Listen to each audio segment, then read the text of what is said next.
لوگوں کو معاف کرنا سیکھو۔ صرف زبان سے کہہ دینا کہ میں نے تمہیں معاف کیا کافی نہیں ہوتا، دل سے معاف کرنا سیکھو۔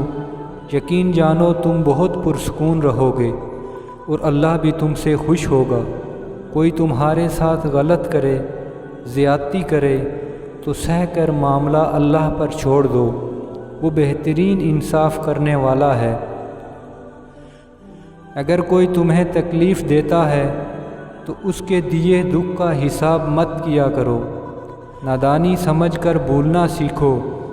معاف کرنا آسان نہیں ہوتا اس انسان کو جس انسان کو آپ نے اپنی زندگی سونپ دی ہو، مگر معاف نہ کرنے سے کیا ہوگا؟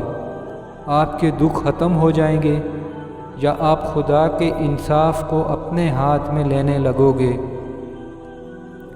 ایک بڑھیا جو روز اس ہستی پر کچرا ڈالتی تھی جو خدا کی پسندیدہ ہستی ہے، انہوں نے بھی تو اسے معاف کر دیا اور معاف کر کے ہمیں سبق دیا کہ معاف کر دو اس کو جو تمہیں تکلیف دے۔ تو تمہارے لیے معاف کرنا اتنا مشکل کیوں؟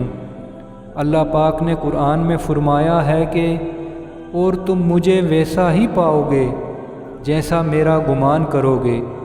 یہ ہم سب پڑھتے ہیں، سنتے ہیں، لیکن سمجھتے نہیں۔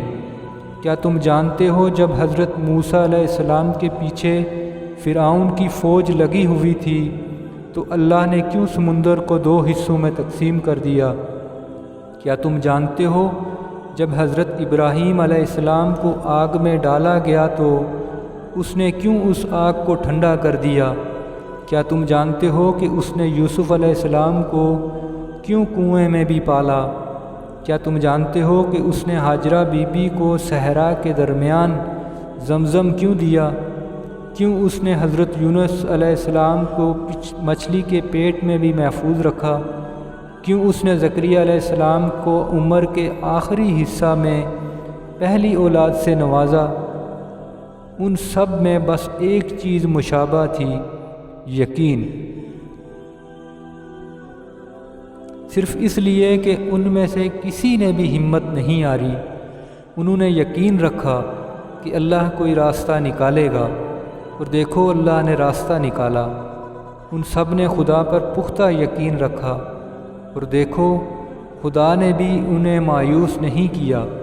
اور توکل تو یہی ہے کہ کوئی راستہ نہ ہو اور تم کہو کہ اللہ راستہ بنانے والا ہے۔